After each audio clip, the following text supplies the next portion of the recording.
the chairman of our board, who is Mr. Matthias Katamba, who also sits on the board of the PCF. So, but this afternoon I'm honored to be here speaking on behalf of the Permanent Secretary of the Ministry of Energy and Mineral Development, Engineer Irene Batebe, who was unable to make it, and she has asked me to step in and address the issues that have been raised to the ministry with you. So the matter that I'm supposed to address really lies at the heart of Uganda's sustainable development journey. And that is the balance between resource extraction, biodiversity, and tourism. And without a doubt, it's not a theoretical debate. It's a reality, and it's a real challenge how we grow our economy, how we create jobs for the citizens of the Republic of Uganda, and at the same time also how we protect our heritage, which makes this country truly the Pearl of Africa. So we know that Uganda's National Development Plan defines tourism and minerals as two of the core ATM priority sectors, alongside agro-industrialization, science, technology, and innovation. And together, these sectors are expected to drive the structural transformation of our economy. Tourism already stands as one of the sector that is leading in our foreign exchange, as a foreign exchange earner. On the contrary, the minerals and the petroleum sector represents a transformative opportunity for industrialization, infrastructure, financing, but also domestic revenue mobilization. So the delicate question that I am here before you to answer is what happens when these two very powerful sectors happen to overlap geographically? How do we ensure that minerals exploitation that are being undertaken around areas of conservation do not actually impact on biodiversity? So as a starting point, as a Ministry of Energy and Mineral Development, we have some guiding principles that we work with. And these guiding principles are essentially meant to ensure that there is coexistence between the extractive industries and the tourism industry. The starting point, of course, of our guiding principle is to ensure that there is sustainable development. And we firmly believe that both the extractive industries and the tourism industry can actually coexist once managed properly. So as a ministry, we work with four main guiding principles.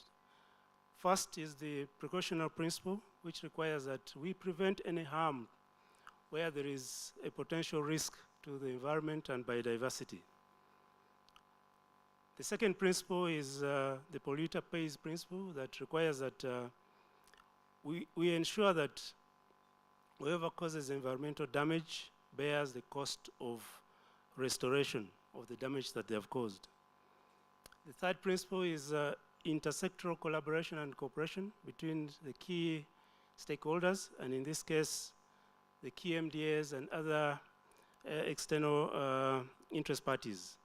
And largely because we recognize that there is no single agency that can safeguard biodiversity and tourism in isolation. And finally, the fourth principle is the principle of community inclusion. And here we recognize that local communities, once they're deriving benefits from the extractive industry, will become stewards of both the extractive industry as well as stewards of the environment, of environmental protection. So ladies and gentlemen, in order to achieve these four principles as a ministry, we don't work in a vacuum. As a country, we have deliberately put in place very strong policy, legal framework, and institutional framework to guide the extractive sector, and especially where the extractive sector is operating within the vicinity of ecologically sensitive areas. And I'll just walk you through some of the legal framework, of course, starting from the Constitution of the Republic of Uganda, which gives every citizen the right to clean and healthy environment.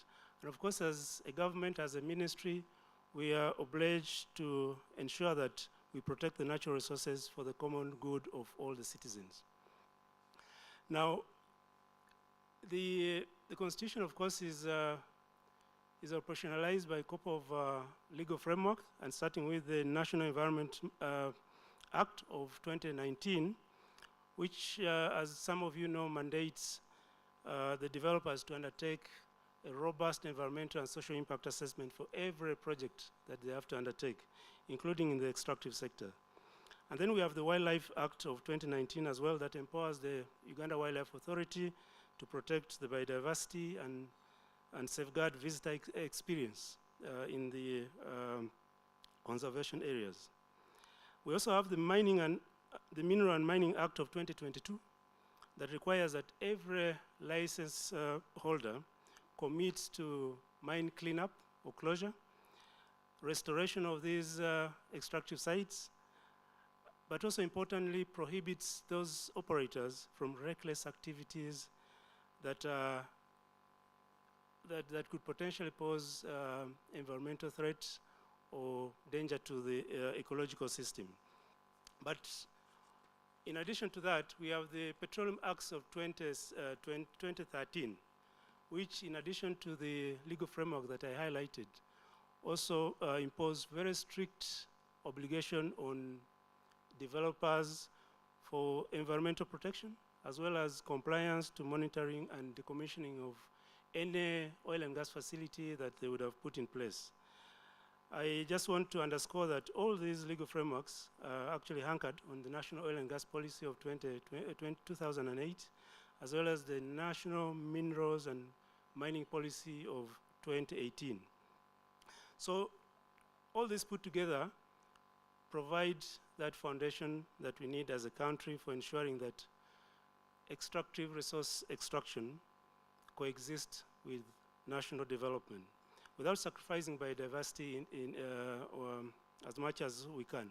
And of course, taking into consideration the tourism experience as well. So the question is, as a ministry, what is the Ministry of Energy and Mineral Development doing to ensure that for all the activities that we undertake, there is no net loss to biodiversity? And I will try to highlight a few initiatives that, as a ministry, we work with our colleagues, the sister agencies, to ensure that this objective of ensuring that we coexist with the biodiversity is met. So the first initiative that the ministry undertakes is to ensure that there is a strategic planning and zoning of the biodiversity sensitive areas, especially in areas where there is oil and gas activities as well as mineral exploitation. And so before any license is awarded to any private sector player or developer, the Ministry of Energy and Mineral Development consults widely with the other sister agencies of government, like the National Environment Management Authority, the Uganda Wildlife Authority, the Ministry of Tourism, Wildlife and Integrity, to assess the proximity of these extractive industry sites with sensitive ecological systems. And where we see that there is potentially an acceptable risk to the environment, certainly no licenses are issued over those areas. In addition to that, there are of course cases where ecological buffer zones are established, and this helps the ministry a lot to ensure that infrastructure in these areas are planned to avoid these habitats, and also at the same time providing migration corridors for biodiversity. The second initiative that we work on as a ministry is to enforce the environmental and social impact assessment for all projects that we undertake in the extractive sector. And we work very closely again with the sister agencies of government that I've highlighted to review these environmental and social impact assessments and also capture the input from community and the tourism subsector through public hearing that we normally do for most of our projects. The third initiative is where impacts cannot be avoided. We require that biodiversity offset is actually undertaken, and this includes restoration of some of the impacted sites, but also importantly, the private sector players are required to provide financing for conservation programs to offset the impact to the environment. The fourth initiative is that we work very closely again with the sister agencies, NEMA, UWA, PAU, as the sector regulator for sector to enforce monitoring and compliance of the environmental safeguards that have been embedded in the environmental and social impact assessment certificates. So as a ministry, we are very confident that the extractive sector activities can coexist in a very healthy manner with the environment. So in respect to ensuring that there is no degradation of visitor experience, again, I would like to highlight the commitment of the Minister of Energy and Mineral Development to ensure that we always do our best to ensure that the visitors' experience is not impacted in any way. And we do that by maintaining the scenic beauties in these biodiversity conservation areas, the tranquility and the wildlife encounters that without a doubt we know that draw tourists to this country remains intact. So one of the things that we do to maintain or protect scenic integrity is that the infrastructure that we put in place, such as pipelines for the case of oil and gas, access roads that we put in place to ensure that we develop this infrastructure, camp facilities are always carefully designed and sited to minimize visitor intrusion, especially in tourist zones. But we also work to ensure that noise, dust, light pollution in our areas of operation are always restricted or controlled. The second thing that we do is we maintain control access to some of the zones or areas that we work in. And typically, the tourist areas are clearly separated from the extractive zones, and operations are normally planned in such a way that there's no disruption to the iconic sites such as game drives, circuits, gorilla tracking routes, and things like that. The third point that I want to highlight is the fact that we do encourage the private sector players to invest in community infrastructure, because we know that once the community have infrastructures such as schools, hospitals within their vicinity, it takes away their attention from participating in activities that could potentially undermine tourism, such as poaching, illegal logging, and things like that. And then finally, we also do require that a robust emergency preparedness plan is put in place by the private sector players, just in case there is any hazardous situation, so that we have a system or a process that can be quickly deployed to contain and ensure that the incident does not contaminate the environment and affect wildlife and our visitors to these conservation areas. So on the question of collaboration. Try to summarize, Mr. Vita. Yes, on the question of collaboration and coordination with the sister agencies of government, I just wanted to highlight that the forms of collaboration are normally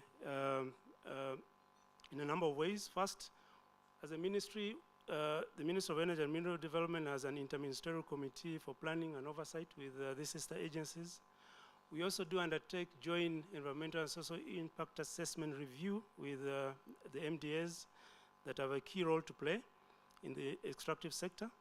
But also importantly, we do joint inspections of the extractive sectors, including oil and gas, with these agencies. And we are also in the process of developing a shared data structure, especially for geospatial mapping of the biodiversity and petroleum resources, so that every time there's an activity, all the sister agencies have information on the location of these different resources in order to support mitigation of the impact. And finally, capacity building. So we have a lot of activities around capacity building where the staff from the various MDAs come together and undertake capacity building to strengthen the monitoring and enforcement of environment and biodiversity in the extractive sector. As I wind up, I just wanted to highlight that for us as a ministry, the forward-looking strategies are one, to advance our integration of the spatial planning so that the extractive zones, the tourist sites, the conservation areas are all aligned under one single national framework for planning.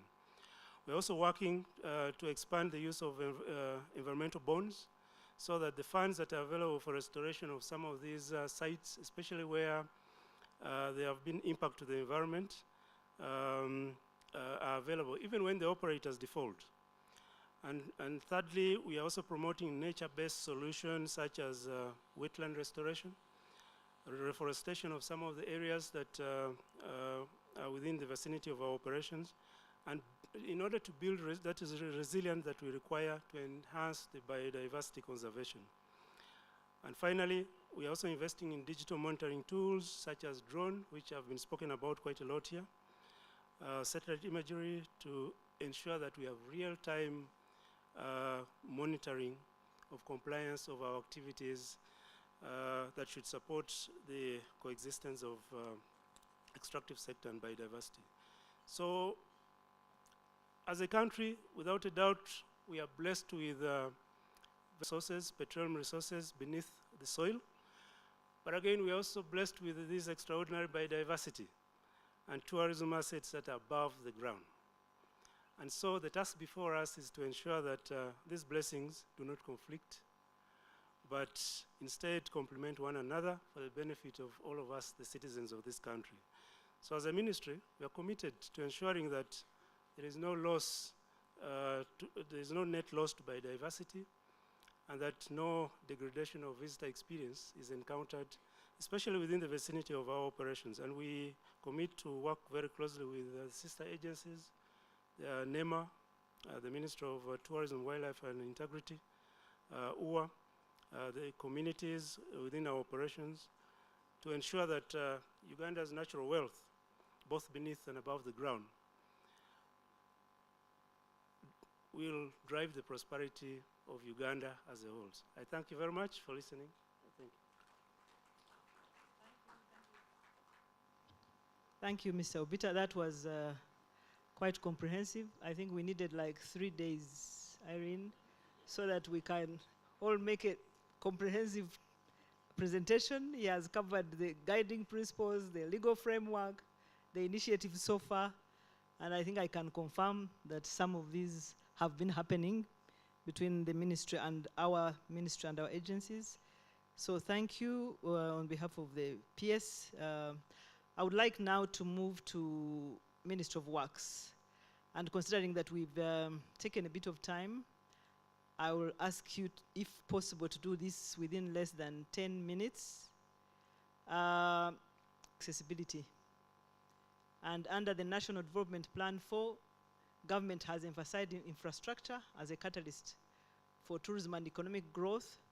Since we came here the whole morning, we heard a lot about infrastructure, whether it is roads, whether it's air transport, how to make it accessible, how to make it affordable. And so we would like to know and to hear from you, Mr. Richard Ndikuriayo, on behalf of the PS Works and Transport. Just in summary, because you can't cover everything, but what concrete steps the ministry has taken or is taking to improve and maintain the road networks and aerodromes to ensure that Uganda's key tourism destinations are accessible all year round?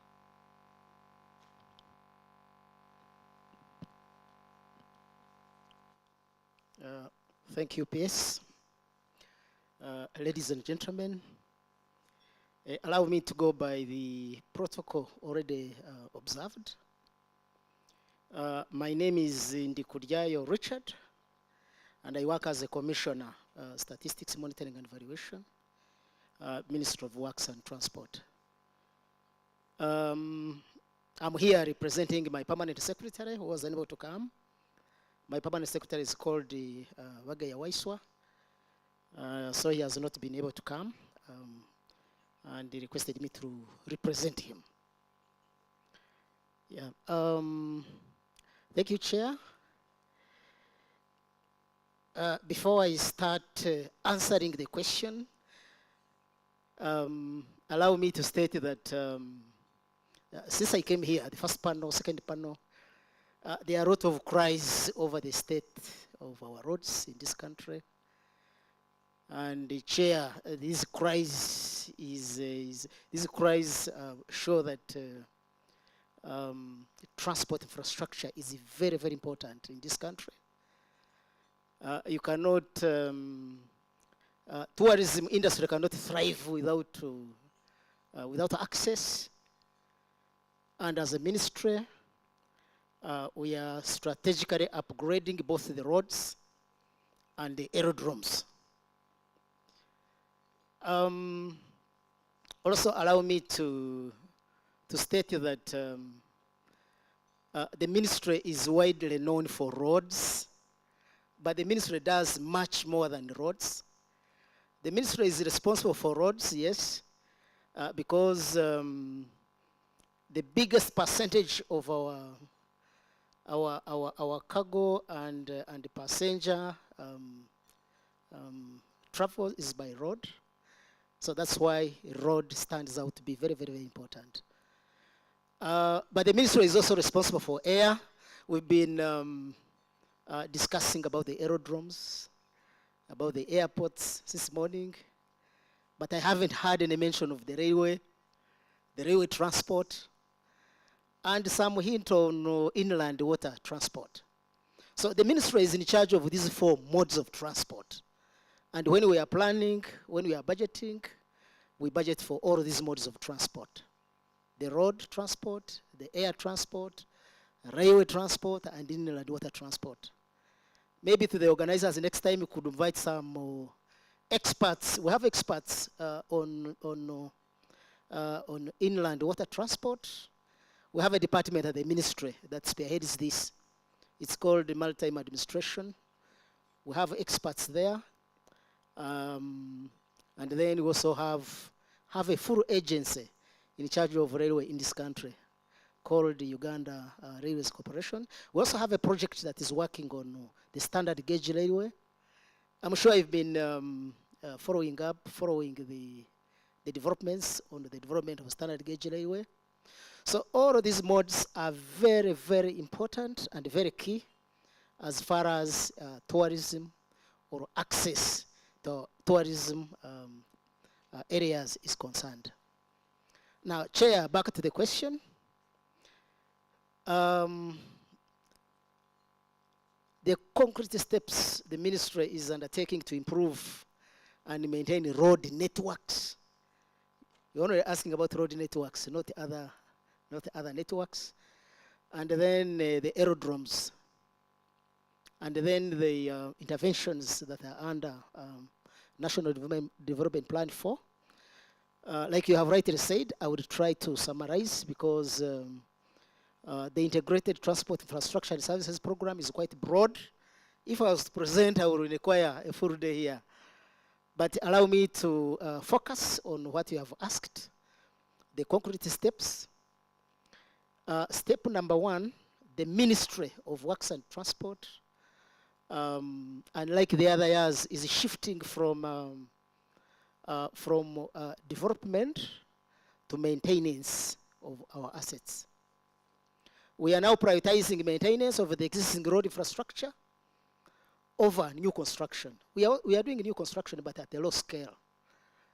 But mainly we are focusing on maintenance or preservation of our assets. Focus is ensuring year-round access tourism corridors affected by weather and wear. So I said I should start with that because it is very, very key. Because we've been developing roads over years, we don't maintain them, and within a very short time, they wear and we lose them. The second concrete step we are taking is to focus on tourism roads. We have roads that have been identified as key tourism roads, and these roads are well articulated in our development plan 4. I have quite a number, I have a list here, and I don't want to go through that list, but there are quite a number. And the ministry is emphasizing, is focusing on these roads. There are specific roads, the tourism hotspots, and some of them are being upgraded to bitumen standard, and the others that are close to the national parks are just being upgraded, those which are not paved. Chair and members, in Western region here, we have quite a number of tourism roads that are being upgraded. And a few examples, we have Kamwenge, Chegegwa, Chenjojo. We have the Kihura, Bwizi, Ruamwanja, Kahunge. Then Mpara, Bwizi. And this directly links to Kibale National Park and other Wenzori area attractions, tourist attractions. In the eastern region, we also have we have a list of roads that the ministry is focusing on, upgrading them and also maintaining the others. To mention a few, the Namagumba Budadiri Nalugugu Road in Sironko district. And then we also have, there are quite a number, if I list them. I think at one point we provided a list to the Ministry of Tourism of these tourism roads that the ministry is really focusing on. And they are well listed in our NDP4. Those are a few concrete steps the ministry is undertaking. Now, going to the aerodromes, a lot has been discussed about the aerodromes. Civil Aviation Authority is our agency that looks after these aerodromes. And then also Uganda Airlines that is in charge of the Uganda Airlines. Chair and members, yes, I'm trying to summarize so that I fit within the time the chair has given me. Now, for a long time, the Entebbe International Airport has been the only gateway to Uganda for both the entry and the exit. And I wanted to inform you that we are in the final stages of launching another airport, the Kabarega International Airport, and which is nearing completion. Completion of phase 1. Phase 1 is at 96%, and we are planning to commission it in this September. That means that Hoima will also be, it will serve as a region for tourism once this international airport is operational.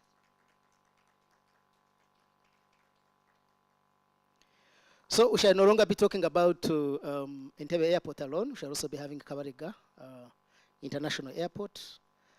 And this September, we expect it to be commissioned. That is phase 1 of the airport. Now, phase 1 mainly concentrates on the cargo. It's supposed to bring in the equipment for the refinery, And then phase 2 will also will focus on the other accessories that we find at Entebbe Airport. And you're also aware that we have airport. We are almost concluding phase 1 of the expansion, and then we start on phase 2 of the expansion of the airport. So those are the international airports. When we come to aerodromes, a lot has been said, like I've alluded, a lot has been said to the aerodromes. Maybe I can just chip in a few things maybe that were omitted.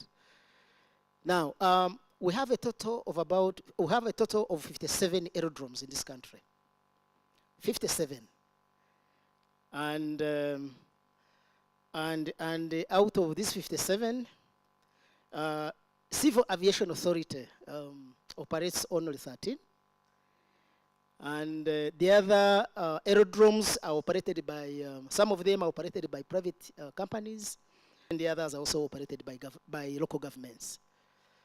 So, and as a ministry, we continue to develop more aerodromes, and once they are completed, we hand them over to Civil Aviation Authority for management.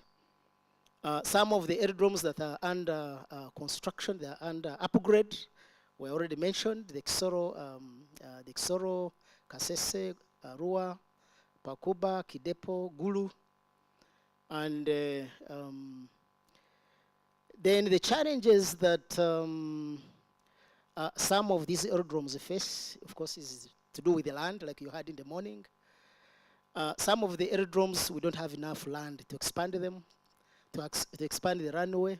Once you don't realize 3 kilometers, then that one doesn't accommodate good or big-sized airports. And the other challenge, of course, we have had as a ministry is the encroachment on these, on the land for these aerodromes. But as a ministry, we are trying to solve this and make sure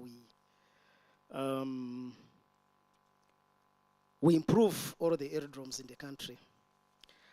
Now, the second part of the question, Chair, was to do with the NDP4, the interventions that we have under NDP4. The first intervention is expanding paved road network. Currently, we have a total network of about 159,623 kilometers. And out of this, the national roads constitute about 21,120 kilometers. And out of the national roads, the paved network is about 6,109 kilometers. So as a ministry, we want to see more roads being paved so that we improve on the size of the paved network. So currently, about 29.5% of the total roads are paved. And so we need, by the end of, by 2030, we need at least to have covered like 33% of the total network. So intervention 2, the ministry is prioritizing both construction and maintenance of road networks, especially in tourism corridors, like I have already said, recognizing that road durability and accessibility are key to reducing travel costs and improving visitor experience. So this is an intervention that the ministry is very, very serious with. Make sure that we do the construction and the maintenance. And I have told you, construction is being reduced on scale and then improving on the maintenance of the road. Prioritizing and maintenance to sustain tourism routes. Ladies and gentlemen, faced with the funding constraints, I think I'm repeating this over and over again. The Ministry of Works has shifted the strategy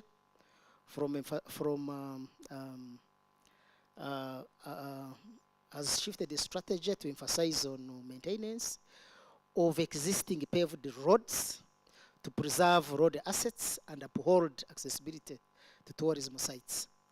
I think I'm repeating this and this so that, yep. Ladies and gentlemen, we continue, as a ministry, we continue with the targeted upgrades tourism corridors. The government or the ministry is implementing strategic road upgrades to improve access to critical tourism destinations. And this is aligned with NDP4's infrastructure for growth agenda.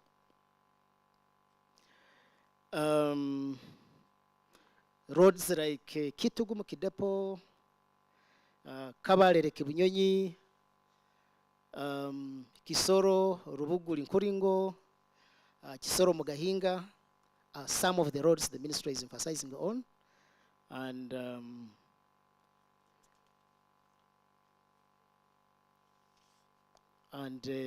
ensure that our tourism roads are very good. Developing of aerodromes to support tourism expansion. I have already said this. I will not, and the colleagues from our agency, Civil Aviation Authority, has already done justice to this. Broader tourism infrastructure investments as a ministry. Completing road and air initiatives. So NDP4 supported strategies include investing in the tourism infrastructure such as docking, piers, cultural site access routes, and airstrip upgrades in remote areas. So this is where the ministry is putting emphasis. And we believe as a ministry that these holistic approaches covering land, water, air, and railway will create an integrated tourism transport network in this country. As I conclude, Chair and members, allow me to hint a little about the inland water transport. Inland water transport in this country is very, very critical for our tourism. And I also wanted to concur with the previous speakers that whereas inland water transport remains a very, very important and potential for our transport in this country, we haven't done much to harness this. And but in our transport master plan, beyond NDP4, we have, the ministry has developed a transport master plan. And this transport master plan, we have listed a list of areas that we can harness to improve inland water transport in this country. But there are things we are already doing as a ministry. Maybe I could share a few of them. The new ferries and the maintenance of the existing ones. So the ministry continues to maintain the existing ferries on our lakes, and also coming up with the new ones. Richard, maybe we can share that information after. Okay.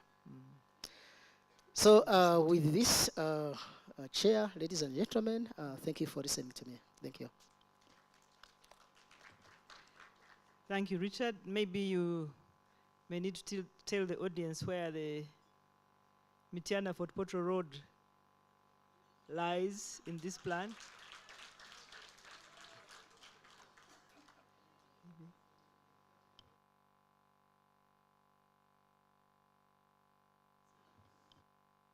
Are you ready for that? In just a second.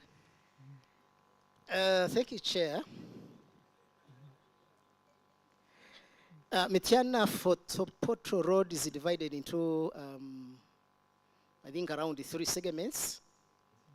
The first segment is Mitiana Mubende. So Mitiana Mubende is being worked on by a company called Enago.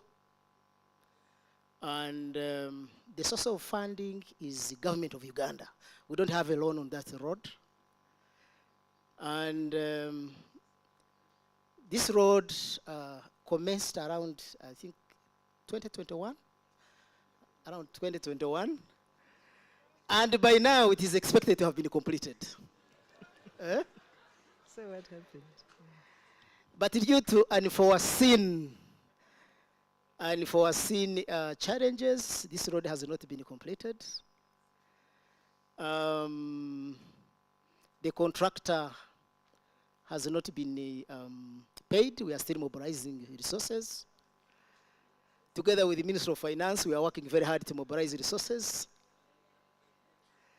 I wanted to inform you that this very road is where the Minister of Finance passes when he's going to his constituency, and actually also the Prime Minister. Even the Minister of Tourism. Yeah, even the Minister for Tourism. So you can be very sure that this road is going to be completed.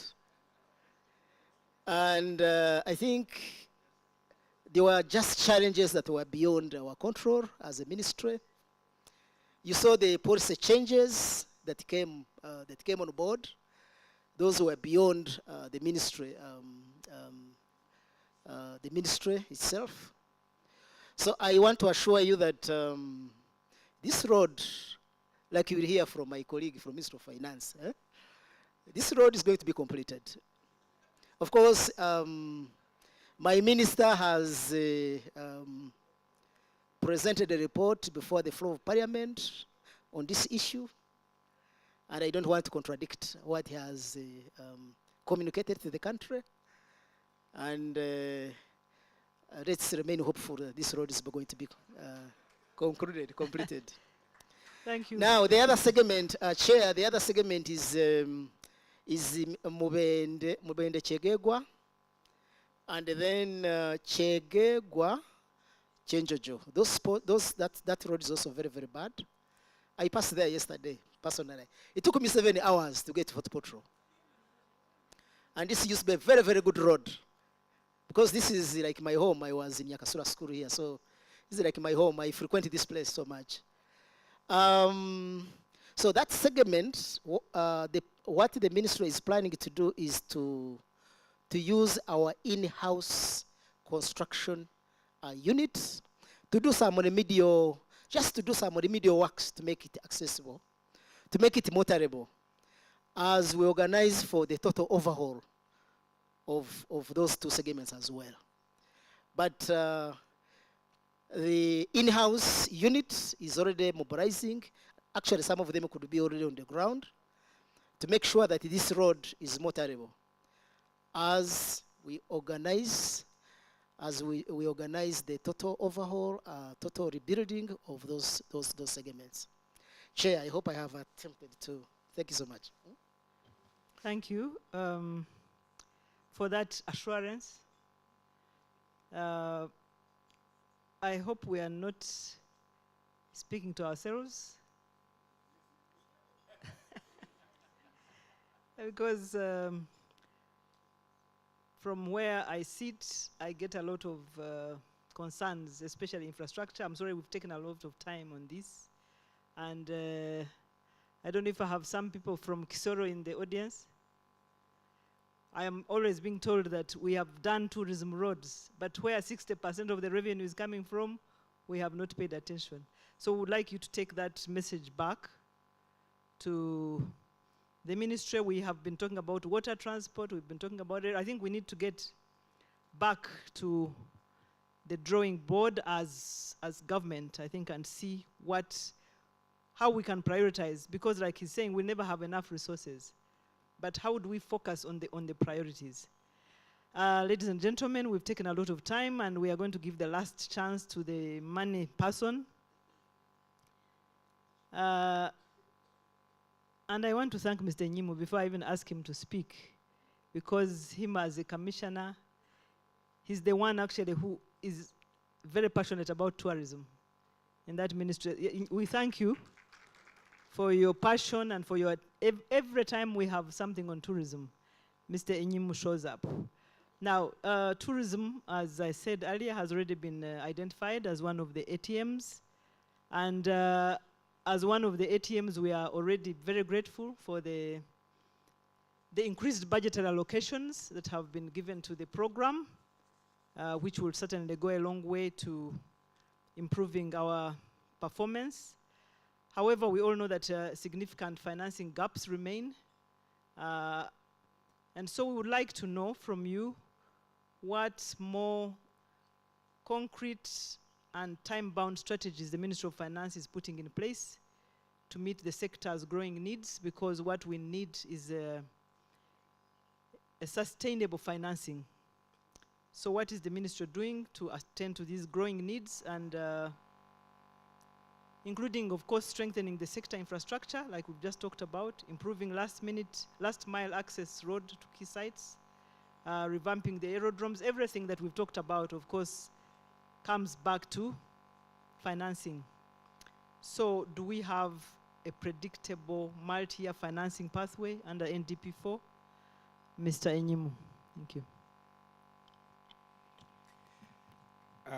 Thank you very much, Madam PS, and thank you too for inviting us to be part of this panel. I bring you apologies from PSST. He has not been able to be here with us today. As you may know, tomorrow we are unveiling something very special, and that is a budget strategy for 26-27, where many of the answers you are looking for will be contained. I will do my best to address the questions that you have raised. Allow me congratulate PCF, the leadership therein, for convening us here. We were having a conversation with EDNPA that the season of development where we are now as a country is the time really to focus on the micro aspects of the economy, dealing with the issues that affect, whether it's farms or households. I think we've gotten our game quite good on the macro side of things, but we now need to make that connection. So allow me just frame the way we look at this and the way we approach it from the Ministry of Finance. At the end of the day, we think that the players in tourism, when you mobilize capital and you invest, you're looking for one thing, and that's a return on investment. And so at the Ministry of Finance, we watch for what are those things that compromise the return on investment for the players in the industry. And we are focusing on three things. Number one is making sure that we de-risk the economy. We make it easier for you to enter into spaces and opportunities without exposing you to unnecessarily, very high risk. We endeavor to do that, among other things, through supporting the enabling environment, whether that is security, the judicial system. It could also be what we do with the insurance industry and the rest. So that's the first front, de-risking the economy for you. Sometimes it means we move fast on major investments. Like we recently, through UDC, delivered on the premier conference facility in Munyonyo, which has brought, MICE to a new level in Uganda. The second thing we do is endeavor to lower your cost of doing business. From where we sit, we understand there are three big things that drive the cost of business. One is energy, the other one is transport, and then the third one is logistics. Those together make about 60% of your operational costs. And as you have followed from the previous retreats, we have made some significant mileage. And maybe I may add the fourth one there, which is the cost of capital. In lowering the cost of energy, at least for the industrial players, we've also scaled up on patient capital or affordable financing. And we've deployed some major assets in terms of transport, especially in the air subsector. And I'll come back to that a little more. And then finally, at the end of the day, every investor needs, a market. You need a market for the services or the products you offer within this value chain. And so we also focus on that, making sure that we can connect the markets. And if you talk about domestic tourism, making sure that Ugandans, their disposable incomes are rising so that they can spend on these accommodation or amenities that, the facilities that we are creating. So that's the big picture, the way we approach support for the tourism sector. But allow me come down to the specifics. You said, what more can we do on top of the increased budgets we've given to the program? So we are very committed on the issue of continuing to make the cost of capital come down. This financial year, have been able to support UDB with a new line of credit, which is in the range of 1 trillion shillings. Now, many of you that have interfaced with UDB, you know the turnaround time has been slow. The backlog of applications has been very large. They have been oversubscribed, and that's been a pain point for many people. And so through this line of credit, we think that a lot of that backlog will be cleared, and we should see a faster turnaround at UDB. The second thing, of course, we are doing is recognizing that given the macros we are dealing with, it will not be very soon before commercial bank rates come down. And we are working through the capital markets industry to make sure it is easier for private equity to flow into this market. In the last 2 or so fiscal years, 22, 23, 24, we've seen PE inflows in the range of about $430 million into the economy. So the issue is, how do we have our enterprises ready in the pipeline? We have deal flow facilities, courtesy of CMA, preparing companies to be investable entities that PE can find. We've also amended the laws to make it easy for these PE funds to be domiciled here in Uganda, and given them incentives by not taxing, their income. So that's the other one. Another big one, which is very silent, is actually project money.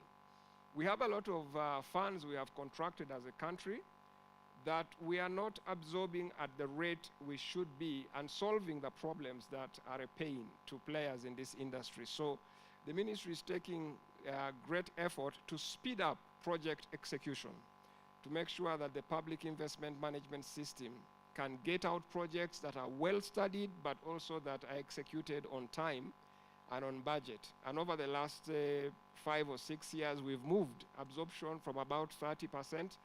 We are now in the margins of 70 to 80%. Our target is that by 2030, we are able to move absorption on time to no less than 90%. And therefore, we'll be able to solution whether it is roads that are delaying, whether it is energy. There have been issues on right of way for a lot of these projects, and we are solving that through the public investment management system. We thank you for your cooperation in that endeavor. Another specific thing that I want to hint on is in the area of infrastructure. We are doing a number of things to unlock infrastructure. Let me start with, I know we are discussing upcountry today, but the gateway into Uganda for many people is Kampala. You land in Entebbe, maybe you start with the city before you go upcountry, unless you are a high-end spender who can make your connection direct from Entebbe. So the experience in Kampala can be a pain for tourists and the wider public. So We are deploying still also in the range of ₦1 trillion through the Greater Kampala Metropolitan Area Urban Development Project. I mean, you see what's happening in Kampala. It's like a construction site. We believe that in the next 18 months or so, the road network in Kampala will be something that we've not seen before as a country, and we'll be able to maintain that.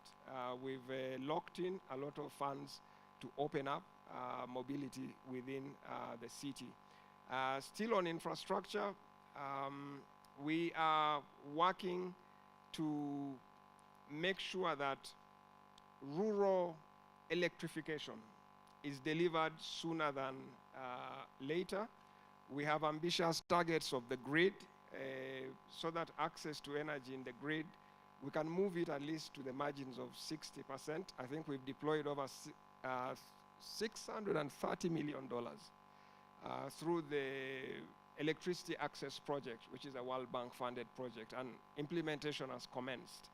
So the pains we are seeing in a lot of these sites sooner or later, in maybe under 18 months also, those are things that we will be unlocking.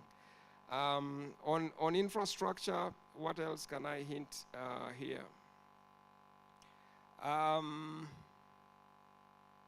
Last mile internet connectivity.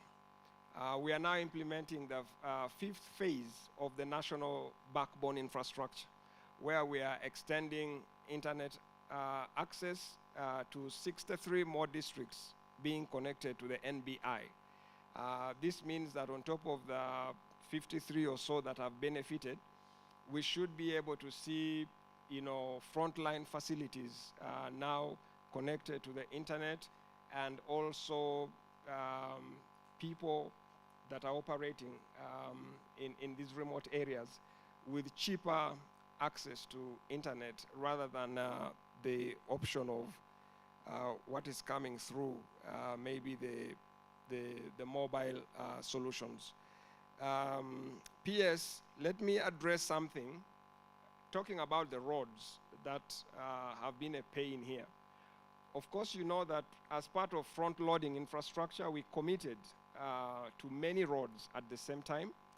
And what did that do? It created a problem of areas. So there are a couple of roads that we have certificates that have been submitted by the contractors, but we are constrained by cash flows.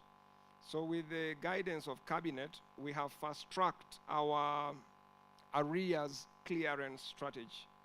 You remember that we used to budget about 200 billion shillings per year to clear these arrears, but that could not keep up with the pace. So beginning this year, we scaled that up to about 1 trillion shillings. And so we are very sure that in under 3 years, all the outstanding arrears will have been cleared, because we've locked up private capital in these contracts.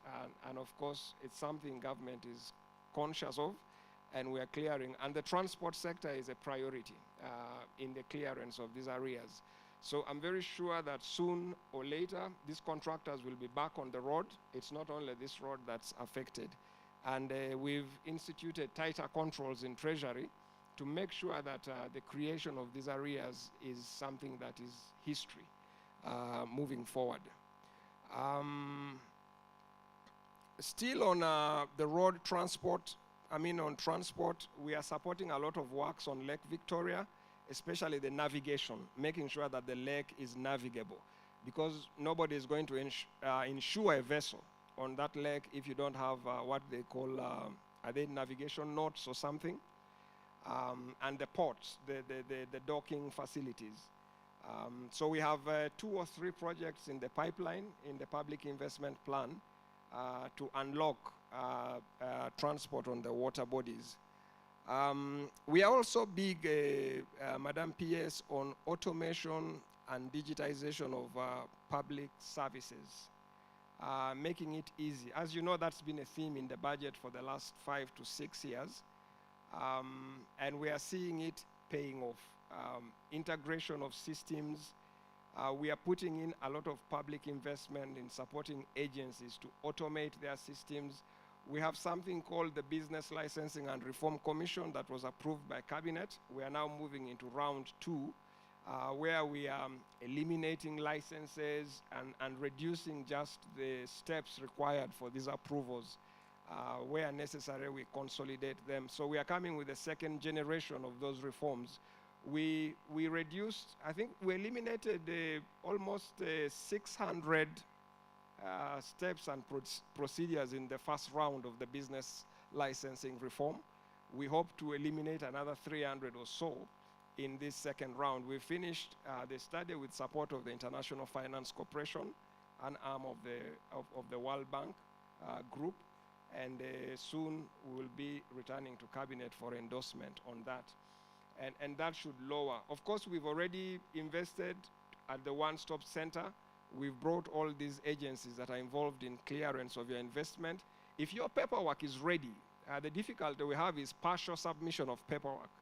But we now guarantee that if your paperwork is complete, you should be able to get an investment license in under 48 hours at the one-stop center. We are automating that one-stop center to be seamless with the back-end operations. You just enter and you deal with the front office manager. You don't have to be bothered with who is behind there, dealing with 14 agencies.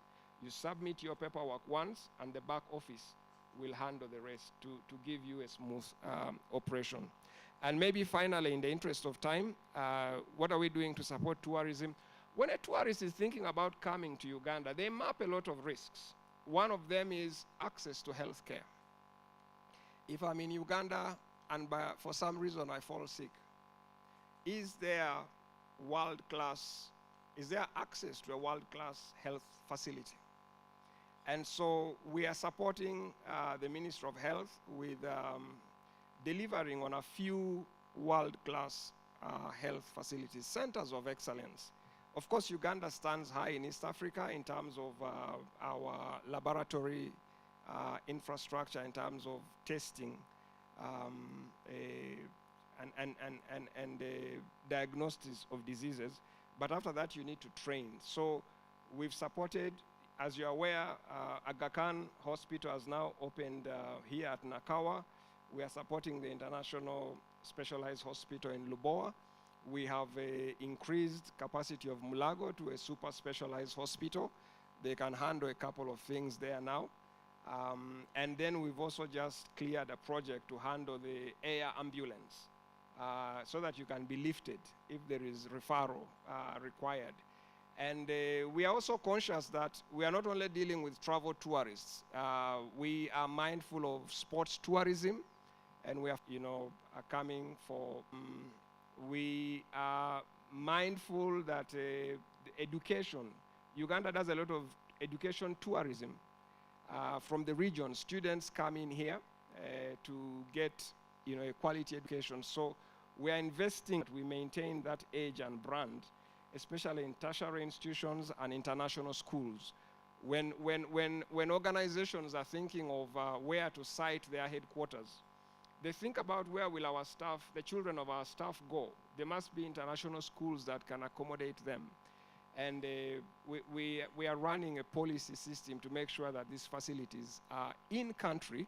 We can attract these people into the economy and they play all of these things. So I will stop there really for. Also did some recent work for the creatives industry, making sure they have a home.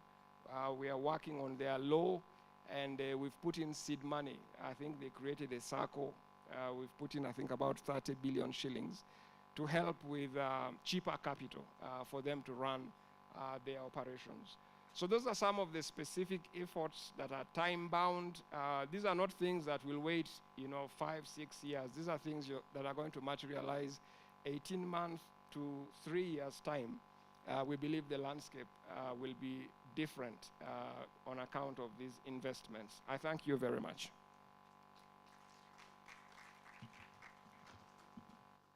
Thank you, Joseph. I'm sure you agree with me that we couldn't have gotten a better representative for the Ministry of Finance. Personally, my takeaways on the de-risking the economy through supporting the enabling environment, lowering the cost of doing business, improving market access, and improving incomes so that Ugandans can have some disposable income and able to be domestic tourists. And then infrastructure, largely I'm not going to talk about, to repeat what Mr. Enyimu has said, but I think we all appreciate that the Ministry of Finance is doing a lot. Now we are also being told that they are supporting education, tourism, and health tourism. So we thank you for that. Personally, I was asked to talk about data, tourism data, to give some feedback. And I'm going to try and be very brief because we have already really run out of time.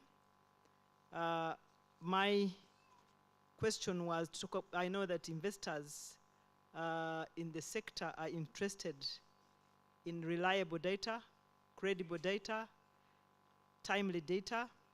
And so I was asked to talk about what we are doing in this area to make sure that you are able to make your decisions based on credible data. So what are we doing as ministry and our sister agencies? I will talk about, I think, 3 things. One, to assure you that we have a committee which coordinates tourism statistics. And this committee has the Ministry of Tourism, but it's actually headed by the Uganda Bureau of Statistics, but has Bank of Uganda as a member, has Ministry of Internal Affairs through the Mission Department, has our agencies, Uganda Wildlife Authority, Uganda Health Hotel and Tourism Training Institute, Uganda Wildlife Research and Training Institute, and then Uganda Tourism Association, of course, representing the private sector. What are the strategies that we are following? To ensure credible, timely, and well-disaggregated data, we are doing 3 things. One, we have operationalized the Tourism Information Management System. The ministry has developed a Tourism Information Management System, and this will help us to capture real-time data from the different players, from tour operators, from the hotels, from the different tourism sites, and also from ministries, departments, and agencies. Number 2, we have, since 2023, we started compiling the annual tourism satellite account. The last one was released November 2024, and this is what enables us to measure the contribution of tourism to the GDP, our contribution to labor, to the jobs, and investment, and it's aligned to international standards. Then 3, we do conduct regular surveys. We do regular visitor exit and satisfactions and the different tourist attractions so as to provide market intelligence on the visitor expenditure, how long people are staying, how much they are spending, the kind of expectations they have, and this, we have been sharing this information, but this should be able to guide whoever is investing in the sector. And finally, we are also focusing on capacity strengthening through continuous training of our data officers across the agency and comparability of tourism data.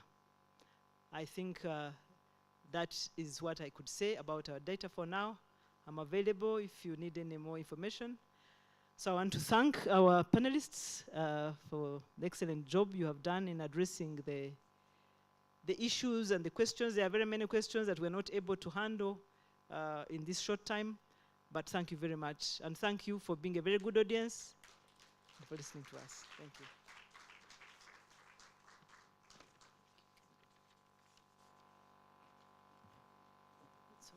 Thank you. Thank you very much. And in our usual style, we'll have a group photo. But before the group photo, we want to have and we'll allow,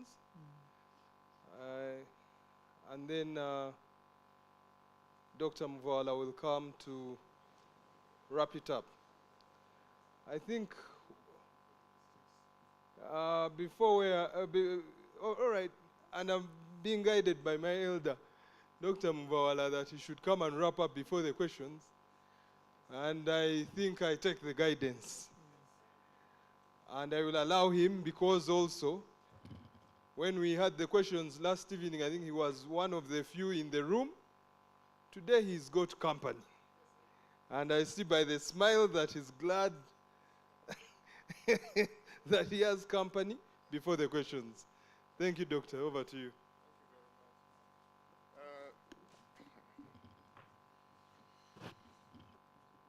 Thank you very much, moderator.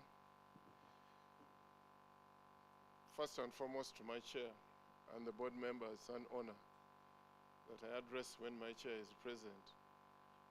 It is possible that my contract will be renewed, depending on the performance that I will put on today. Two things, and these are critical. I think the talking is done. It's now execution. This country, the talking. From morning we have been talking. I think now we have to go for execution, and he knows it. But let me just give you a small context that we need to go with us, all of us. This country has grown leaps and bounds. We have grown. GDP has grown. Literacy rates have improved. Poverty has gone down. And we need to thank God and whoever is in leading this country for a job well done. But fellow Ugandans, in the world where we live right now, money is moving from Africa to elsewhere. Not too much money is moving from elsewhere to Africa. You are paying more debt, and therefore your resources are now beginning to move outwards, not inwards. So the ball is in your court. I must say this, the ball is in all our court. We cannot afford continuing to distribute what we don't have. Because that's what we do. We come here, I want a school, I want a hospital, you produce as much as you want, and then you want everything at the same time. He knows, my brother here, that we now have a fiscal space problem. Believe me or not, as the head of planning, you have a fiscal space problem. You cannot do everything at the same time.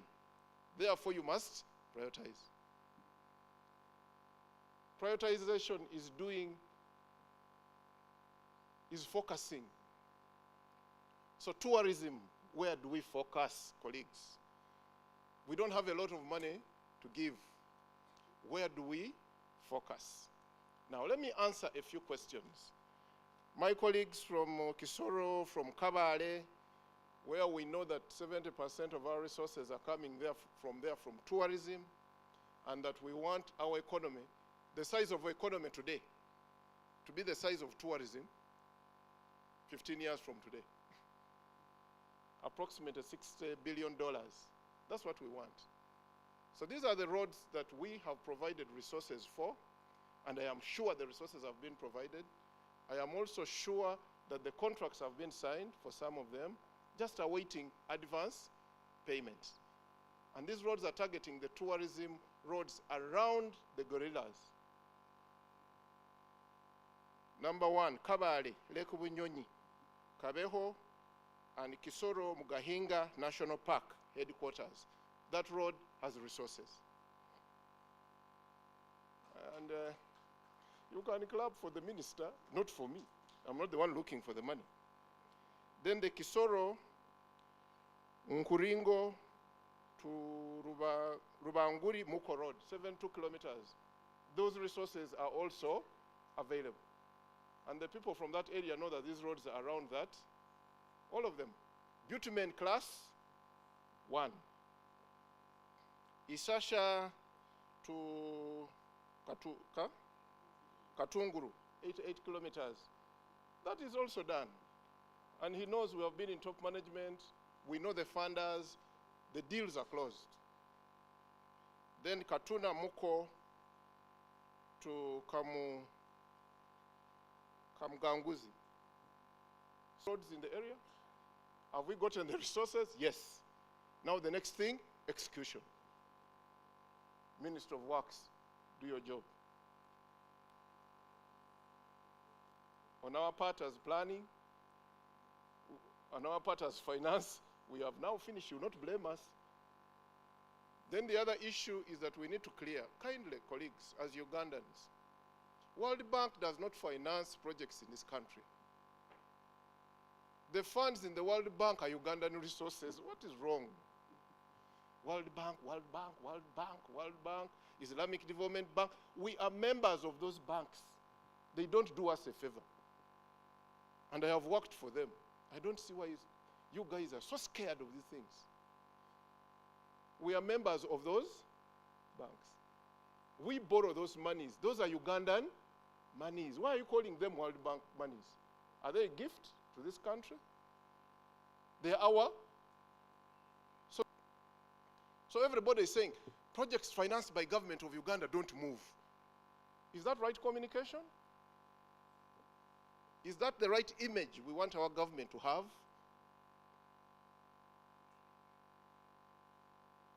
Communication again. Why is it that when we are signing a loan, there is media?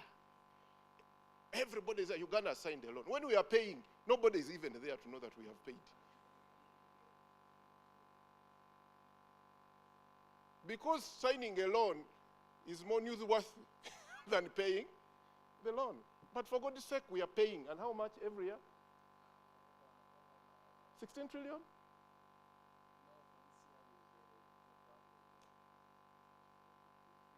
Yeah, we are paying these loans. They are not for free. Can you say, when my elder brother borrows from commercial bank, can you say commercial bank has financed that building or you? Why is it different with government? So kindly, let us accept, when we take this money, we take it on your behalf. Now, for us from the Planning Authority, we are here to listen. We will respond to what we respond to. Now, particularly dealing with the Uganda Airlines. I was the head of this project. I did the feasibility study, with my team. It was not a foreign bank. It was not a foreign consultant. Those feasibility studies were done by us, Ugandans. And it was deliberate. We needed our own airline. There will be no apologies. And we know we were doing it for first economic reasons as an infrastructure, not first as a financial investment. Although we require it to have a good balance sheet. And in our assessment, we were very clear and kindly, we need to not run away. Let us focus. Let them handle regional and international. That was in the assumption. It is very clear in the feasibility study, government don't touch domestic. Leave it to the ego heirs of this world. You're now complaining you don't have money.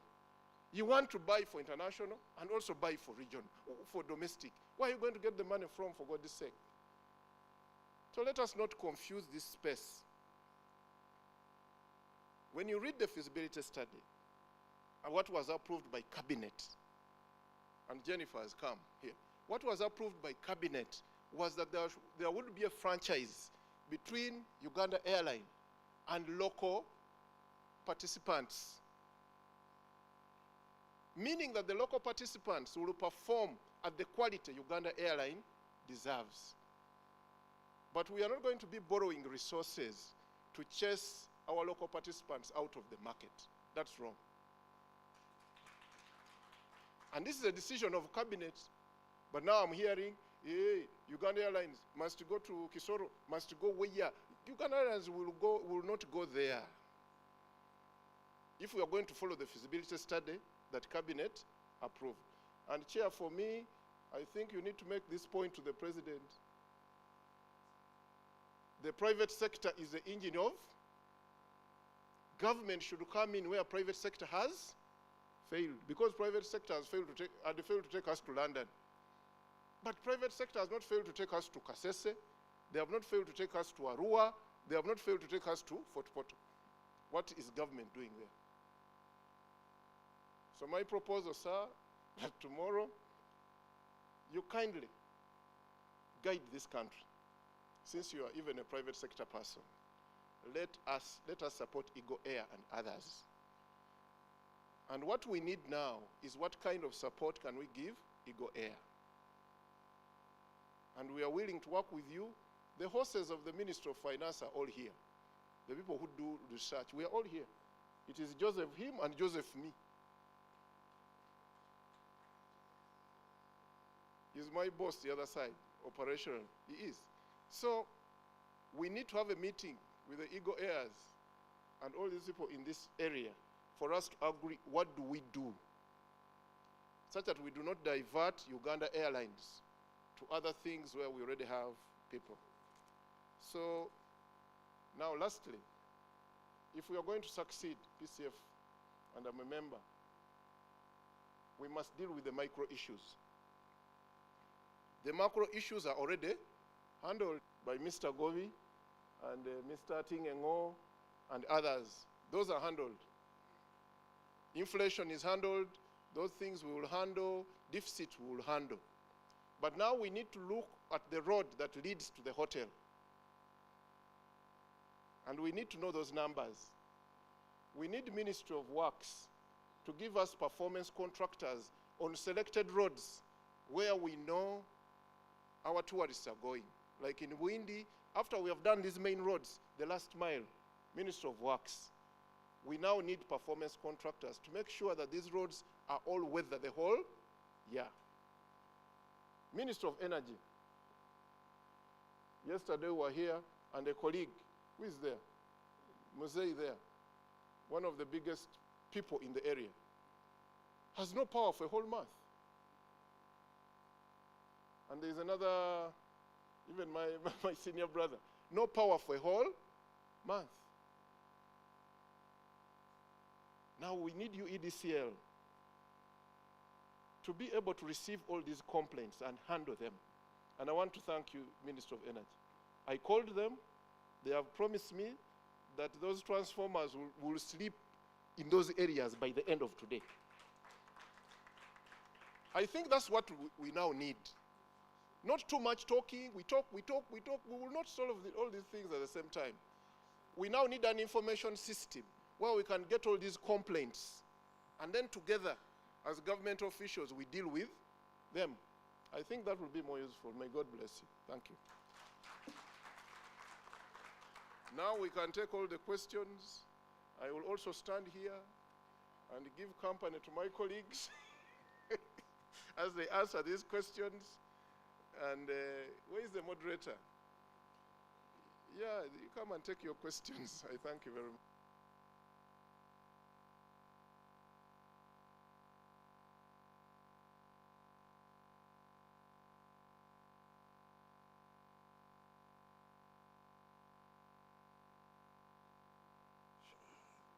Thank you very much, Doctor.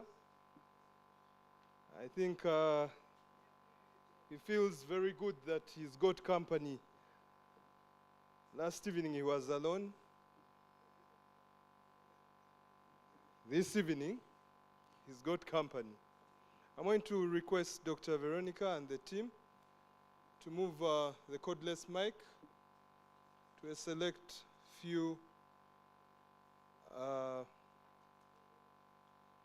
delegates who can then engage in the open discussion. May I kindly caution that the open discussion be one that offers solutions, workable action points, so that our rapporteurs and the distinguished members of the panel leave with action points as opposed to stories. Thank you, Moderator. Yes, Honorable. My question goes to Joseph number 2, or Joseph the boss, not the ED. I'm forgetting the surname, sorry. You mentioned support to the creative economy, and we appreciate what was allocated in the budget. The question now is, you're working on a law, and I'm in Parliament, and I have no clue what that law is. I'd love to know which law it is. I also would like to know the 30 billion that you have allocated for the circles. Which circle is receiving this disbursement, so that we can inform our people in the creative economy who to go to when they need to access funding. Thank you. And then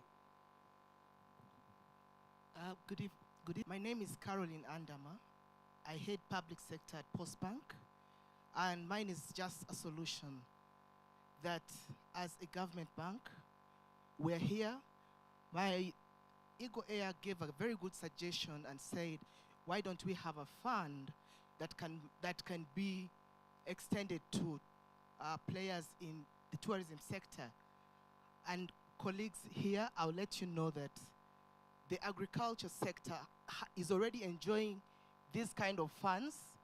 And as I speak now, we actually have a fund that is interest-free for farmers who are in large-scale farming. And then we also have concession of funds. So I'm asking the tourism sector that also stand up. Let's come up together as players and see how we can support you to motivate, being a government bank, motivate for us to get this kind of fund, and we pass it as a revolving fund, and the small scale, like the micro we're talking about, can have access to this kind of money. I'm available, and I'll be happy to join the team that is discussing this, because I head public sector, and it's my mandate as a public sector service solution deliverer. Thank you very much. wow, wow, wow. A round of applause to Postbank. Very well said, Caroline. Let's take two more. Oh, thank you so much. I normally like my jacket closed. Yes. Okay, thank you so much. My name is George Arodi. Thank you, Daktari. I think you have brought some sanity. We've been fed too much English from the morning, and it's good that maybe we are going to you touch on some levels when it comes to the execution. So thank you so much for that. Uganda is really quite blessed when it comes to tourist destinations, but just how do we harness it? Some could be questions or maybe recommendations, but there are some which obviously I wanted to speak about in the morning, but Chairman grabbed the microphone and I think spoke to virtually everything that we wanted to speak to in the morning. Somebody touched on domestic tourism. There's no country that can thrive without domestic tourism. If you look at Kenya today, when you're having breakfast, before people dispatch, you will find that almost 90% of the people that you see on the table are domestic tourists. So what is it that in Uganda, every time people get money in their pocket, the flights to Dubai are full? Why? I think we need to look at that very, very critically. And again, we need to look at who are actually the target market for the domestic tourism today. It's not the old people like maybe 60 years of those. We want to talk about the animals, or you talk about gazelles and all that. We need to package our marketing to be able to speak to the kind of audience that we're looking at today. So it's good to carry some kind of basic market research to find out what are the texture or what are the requirements that the domestic tourists in Uganda really need for them to be able to start exploring their markets, which is really quite rich. I think we need to not to go far. Sometimes when you talk about tourism, we only talk about West. Those guys, they come here and you see them on motorbikes, also just like us. They go to the next small shop and they eat their mandazis and all that, and we call those tourists. These are just numbers, not maybe the high spenders. So when you talk about the domestic tourism, let's also look at maybe the external tourism. Let's look at the quality of the people that we bring on board. Regional one. When we are having the Rwenzori Marathon, I think Ian was there. Almost 600 people crossed over from Kenya to come to Uganda. So we sit with our neighbors who already have a market in Uganda to explore. So I think we spoke about road for a very long time, and I just want to bring that dimension to it. One is the timelines. Even if the fund is allocated for a road construction, I live in Kololo, in Kampala, but one road to my office in Bogolobi, I think 1 kilometer. Those guys have been there for the last almost 1.5 years. So what about Kisoro and all these almost 200 kilometers? How long will they take? Who is doing the supervision? I think this is actually very, very critical for the Ministry of Works. Uganda is the only place which I know where the roads, those guys work at the timelines of the offices. In fact, when you are leaving the offices, then when you realize that they work so hard, block the roads everywhere, I don't know if it's to show that they are working. Then as people dispatch and go to their homes, they park their machines again until tomorrow, 8 o'clock. So can we actually be able to change that in terms of manage on night? 70% or 80% of the roads normally, which is known. Chairman spoke about this in the morning, that during the COVID lockdown, when he went back to Kenya, almost 35 kilometers of road was done. That road, almost 90% of it was done at night because people were using that road during the day. Uganda, why do we sleep? Why do we lack so much of the sleep? Someone spoke about some rosy figure about rail, how rail is going to go to Kisoro and all that. Let me tell you, no. I was in the program where we were launching this rail. It was in Munyonyo just about some 2 weeks ago. And the first phase, which is actually Malaba to Kampala, will take 4 years. And I think it's starting somewhere in April next year. So 4 years, by the time it goes to Kisoro, I think that's about 20 years. So we are talking about the solution which we need to get now. Electricity. I think Dr. just spoke about electricity a few minutes ago. Last time I came here, I'm a real tourist, by the way. I think we need to market to me. I went to Chianinga, just here.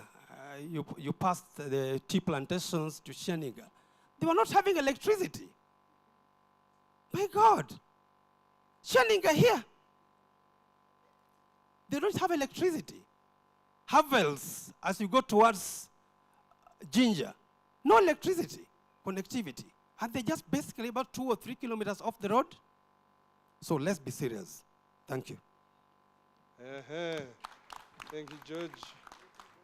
Let's take one more question and allow for the panelists to react. Thank you. Let me first give it. My name is Joan Kagoro. I work with Eagle Air. And my question is to the Ministry of Works. You talked about infrastructure. Currently in Uganda, we have less than 10 airstrips which have paved runways. And you know, if the runways are not paved, it makes it difficult for heavy aircrafts to land in those runways. So our request is if all our runways, which I think the minister talked about 57 runways the country have, and only less than 10 are paved. My other question is we don't have runways which have lighting systems. Currently, only Entebbe Airport has a lighting system. This makes it very difficult for evening flights and medical evacuations. And as we plan for tourism, as we plan to increase tourists, we need these, and these issues are very critical, to have lighting systems and be able to evacuate, and also to have paved runways in our country. Thank you. All right, thank you very much. Thank you. Can I just ask, and this gentleman yesterday had a question, and today his hand is up. Let's give him just a minute so he can voice. Please, less than 2 minutes, okay? Thank you. Oketa from Villa Kazi Safaris. I'm from the Marksons area. One, I'm specializing on local tourism. We did the Bombardier over Uganda airspace. Ugandans want to fly, but the cost went too high, and we stopped. But please, Ugandans want to fly, and they can afford if it's affordable. The other thing is adrenaline-related activities. The number of Ugandans we take to Naivasha for the rally is unprecedented. Over 3,000 Ugandans go to Naivasha for the rally. We don't have a motor rally here that is promoted. Mountain climbing is one of them. Marathon, say for Karamoja, is something that we need to do. Also a disco. We used to do disco in the wild, and we were trending exceedingly well. When we hosted Roast and Rhymes at Maction, Ugandans who flew direct to Maction, okay, drove from Entebbe, without visiting relatives, were over 200. So we have Ugandans who don't have relatives in Uganda, but want to come and enjoy. And then the whole of Maction, where I come from, there's no international conference facility. You go to Livingstone. When there's a conference at Livingstone, Zambezi here, the attendance is high because of the waterfall. We have a waterfall, we have River Nile. If you go to Egypt, you will be shocked how stupid we are with the Nile. Every 1 kilometer, there's a bridge. And here, the Nile is all empty around our area. And after the Nile, there's a lake. Who knows the lake after River Nile, near Pakwach? There's a lake there, no one knows. And the lake is very nice, by the way, near Wadilai. No one knows about that one. So we need a conference facility. We need many lions at Maction. Kidepo has 10,000 buffaloes with 10 lions, the latest report. Masai Mara, around 9,000 buffaloes, around 2,000 lions.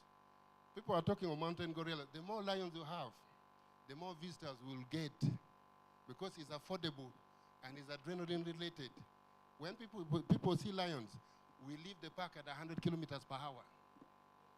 Once they have seen lions, they don't want to see anything. So please buy lions from Zimbabwe. Buy lions, just $50,000 instead of people hunting for them. Lions are in South Africa, private ranches. Let's buy lions, and we have lions in our parks. We are good to go. Thank you. Thank you so much, Mr. Oketa. So, Yeah. I hope okay.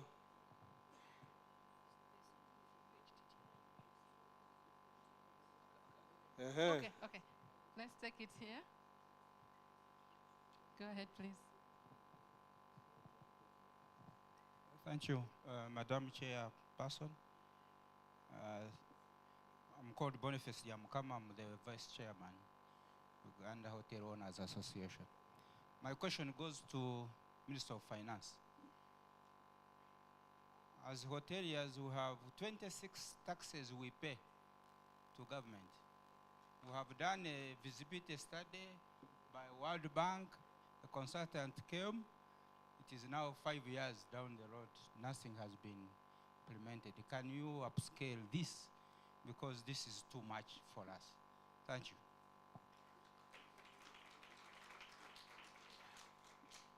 Okay, thank you very much. I think we'll now take the reactions from our distinguished panelists. Of course, we'll start with Honorable Magola's question, which was directed to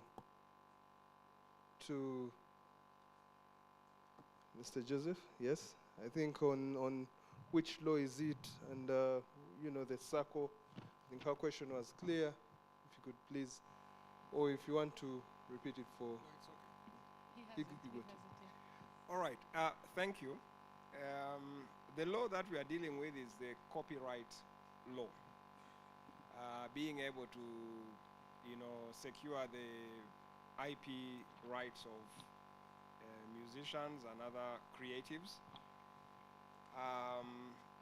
URSB has since devised a system as well to support the registration of content, and the specific circle that the additional money will go into, the original allocation was to the Uganda National Musicians Federation, including money for buying for them a home where there will be a shared recording facility, because they need a common user facility. So that's part of the 66 billion shilling allocation that was provided for in the budget of this current year. On the proposal by Postbank, as rightly said by EDNPA, we are doing fiscal consolidation. So we solutioned in the past for some pressing issues, including large-scale commercial farmers. In support of STI, of course, also we acquired some preferential shares at Day Farmer. Now, in terms of presenting this, one of the things, by the way, that sets Uganda apart is the fact that we've been able to maintain very good control of our macros. Second lowest inflation in Africa, strongest currency on the continent, most stable currency on the continent. That is an asset we do not want to lose. And therefore, we have to pay attention to the issue of fiscal deficit. The foreign exchange risks that come with a currency that's unstable, you know better than I do what that can mean for your investments. So, in terms of presenting this to policymakers, if we decide to, I think the issue is how do we prioritize the secondary beneficiaries from these monies we've already put out, as the primary beneficiaries start paying back. We need to have a way of channeling them to new emerging priorities. If that is domestic aviation, so be it. The chances of creating new funds is very, very slim because of what's happening on the tax front. To maintain the balance, if we are not going to raise more money from you to finance the new funds we want to create, there must be a way of recouping the money that is out there and rechanneling it to other beneficiaries. So I would invite you to explore that as something you may want to take forward. On the issue of taxes, I can confirm that this is alive. We've had an interface with HE on the same. And the budget process for 26-27 has picked up this matter. There is discussion around the consolidation of the taxes. But now, under the tenfold growth strategy, we are also aiming to do something we call cleanup. Because a lot of these taxes that you're referring to, in terms of fees and licensing arrangements, are there to ensure that the tourism sector is sanitized. Because, for example, and UTB should speak up on this matter, I think. If you visit the kitchens of our hotels and you understand the level of hygiene and issues happening there, they are not consistent with where we want to go. Standards. If we are going to consolidate the licenses, what mechanism are we proposing as an alternative for maintaining sanity in terms of hygiene, safety? Because those are the things that affect our national ranking as a destination. If people are getting food poisoning, if there is contamination, food handling, there are issues for local governments. I mean, you see meat being transported on bicycles, car boots, borders. That is not a signal we want to send out there. So we must regulate the way we handle food, the way we build, the way we maintain facilities. And it's not just about a tax, but what is the mechanism for licensing that does not create maybe a fiscal burden? We have to present this as a twofold solution as we aim to reduce on the fiscal burden. I thank you very much. Thank you very much. Go on. No. We are still answering. Yeah, but Dr. Muvala has not answered how many lions we are buying from Zimbabwe, or where they lie in the in the grand scheme of things. But okay, and some of the questions that are coming in are to note. The rapporteur is on top of things. At least Dr. Muvala will be able to answer the one of Chisoro Airport. And then I'm not making any promises that lions will come. Yeah? But Doctor, if you could answer the one on the Chisoro Airport. I think I think right now, my brother here, on our behalf, chairs the DC. That project is now fast moving. Why is it very important? It is true that the railway will not get to Kisoro anytime soon. It is true. It is true that we have roads that get to this very high-end tourist area. But it's also true that we still have constraints that we are not going to solve in the short run. For example, the jam between the airport and Chengera is not about to be solved in the next 2 years. So a tourist coming in and wants to go to this side and is taking 6 hours between the airport and Chengera, we'll certainly choose our neighbors. We'll certainly choose our neighbors. Now, the decision that we have to take in the government still is prioritizing. Given all the aerodromes we want to do in this country, if we were to take an objective decision, which one would you do first? If you are in this room as tourists, people of tourism. Kindly help me out. You know, sometimes people think we do things out of... We have a question, Yes. the audience. If we have all these aerodromes, you need all of them. But you are in this room, and 70% of your income comes from a place X. Which one would you do?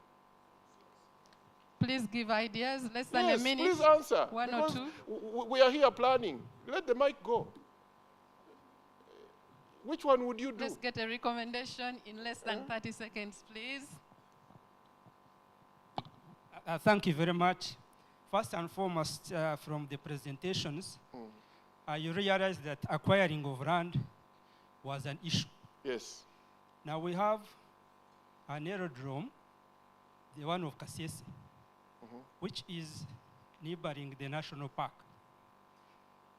These are entities that collaborate, so it can be easier to acquire land and even upgrade it to an international airport. What's wrong with that? Okay. Somebody else? Okay. Someone else had a hand up here for a recommendation. Go ahead. You know, sometimes it is good you answer these things yourself. Yes, sir. It is about the chicken and the egg. I would go for Kisoro. Okay. Why?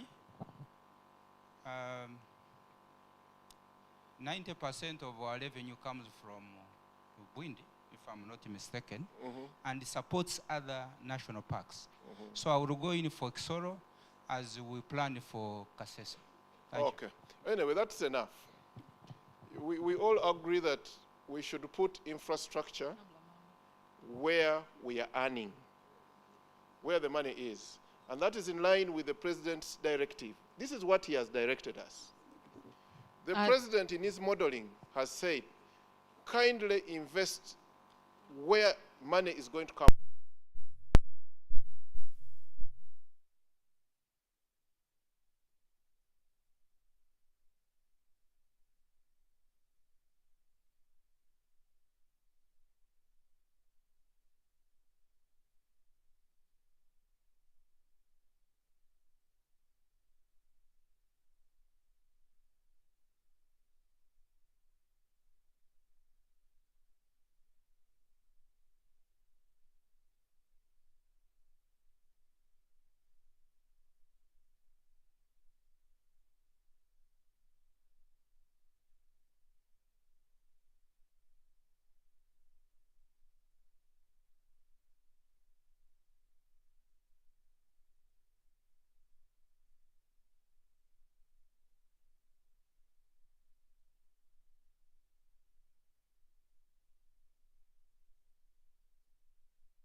You to the sixth biennial summit of the Presidential CEO Forum. You've been with us for the last couple of retreats. I believe that you know very well the mandate of the Presidential CEO Forum. You have been very supportive on previous retreats.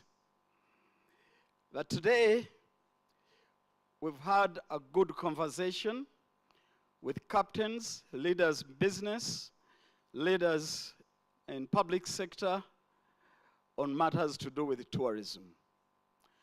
A number of issues have been discussed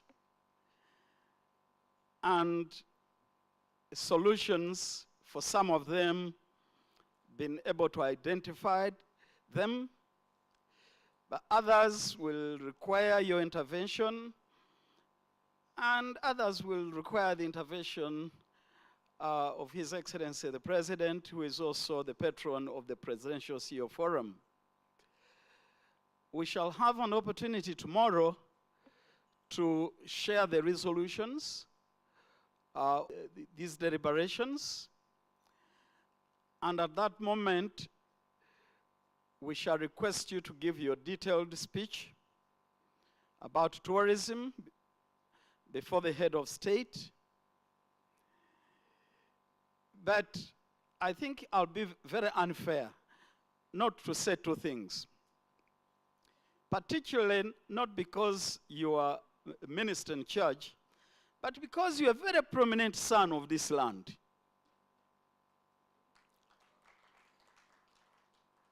And we're really proud of you because you're among those people who fought for freedom, you've been in it, you've remained with your integrity, and you remain yourself. Number one, Honorable Minister, is the road that comes to your area. I don't know how others reached here. It took me 7.5 hours to reach Fort Portal, and I could not believe this. Probably you need to think of a solution. Number two is the ability to fly into Fort Portal. Personally, I've not flown into Fort Portal, but we've been told that the aerodrome is only 70 meters. 700 meters. And we are told by the technical people that 700 meters can only accommodate a very tiny aeroplane. Doing an aerodrome in this tourism city is not bullet science. We need to get a solution to that. Those two, Honorable Minister, I'll kindly request you that tonight you reflect on them and you give us a solution before His Excellency the President speaks. It is our greatest honor and privilege that I invite you to say hello to these men and women whose determination is to improve the tourism sector in our country. Honorable Minister, over to you.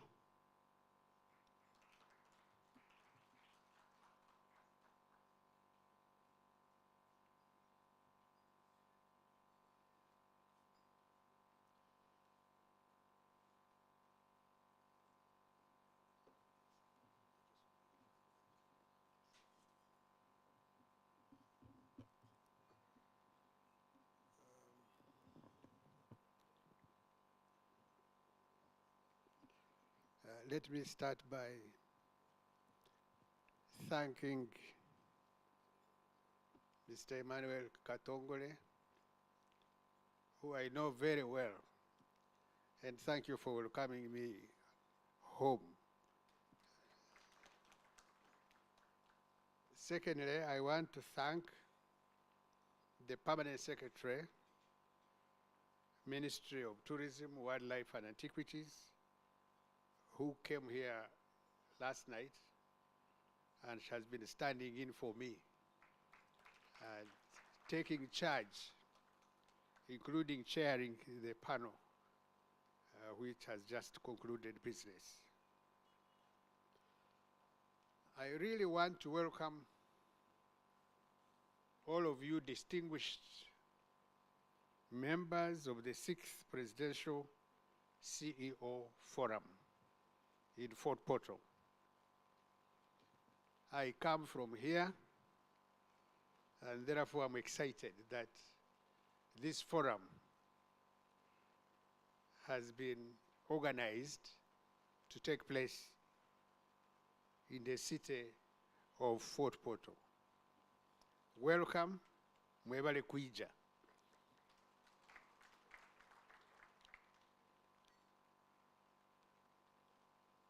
I have not had an opportunity of going through and recognizing the distinguished different personalities here, but I can assure you that by tomorrow, I will have managed to at least pinpoint who is sitting where and he comes from which particular institution. I want to thank Irene Mugisha, the CEO in charge of this forum. Thank you very much. And here there is a tradition that if you know a lady from here, please make an attempt also to know her pet name. And she's Atenyi. And edit, if I can say Atenyi, that's enough, that's good enough, isn't it? So it does not have, but fortunately, I am also Atenyi. So therefore, Mrs. Mugisha and I share a pet name.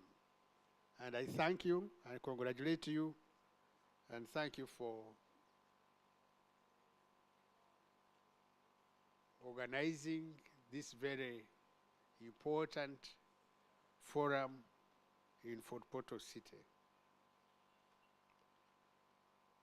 I agree with Mr. Katongole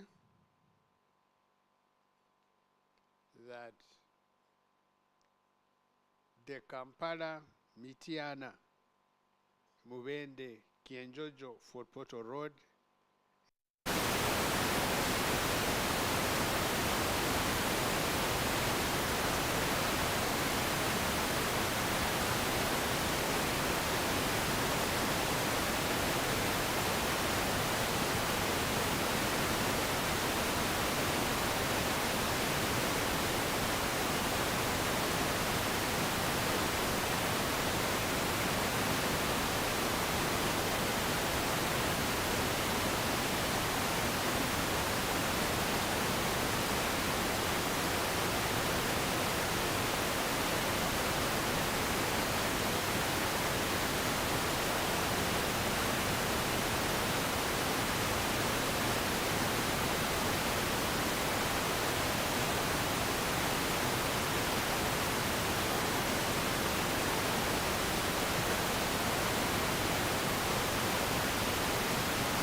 pertaining to development in the country. I think this is a very, very, very important forum. And I'll make my statement tomorrow, and I'll make a few points that in order for a country to develop, the chief executive officers of different development institutions, development organizations, businesses, companies, etc., they must work very, very closely with government. Very closely with government so that they can advise government, and government can also explain why the speed is slow, why the speed is fast. But that's very important, that these two, government, private sector, the chief executive officers working together with government, comparing notes and finding answers to solutions and problems. And I will really be excited tomorrow to discuss this matter. Fort Portal is a very, very beautiful, interesting place. I do not know whether you have had an opportunity of visiting the hot springs, the Mabere Ganyinamwiru, the Kivale National Park, etc. If you have, well and good. If you haven't, I advise, please don't go back to Kampala before you exhaust what this area here can offer. I want to thank you for the meeting. Thank you for coming. I will be able tomorrow to make a statement. I thank you. Thank you very much.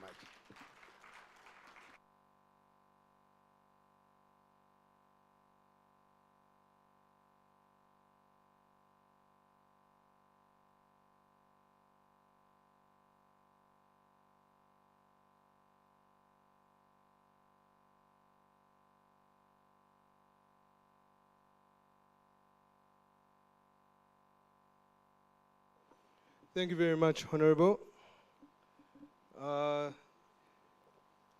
Just to note, in terms of security, Honorable, we have the Deputy RCC, Mr. Busing Emmanuel, with us this evening. We also had the DPC Central Division, Mr. Kisubi Henry, here with us. I don't know if he's still around. Yes, he is. I'll quickly run through a few announcements. Honorable Minister King Oyo was gracious enough to invite us to the CEO Royal Dinner at the Palace tonight. And we hope you can come with us, Honorable, as the son of the land, but also as the most senior of us here.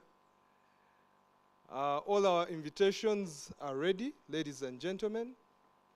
The team will be distributing them, so please ensure that you pick your invitation to avoid any inconvenience. The protocol team at the Palace has cautioned that for the ladies, please come dressed appropriately. No trousers and no short dresses. Yeah? I hope that is clear. Also, as we sum up today's events, we have a CEO run on Saturday. So please reach out to any of the PCF staff, the ushers, to know how you can take part in the run.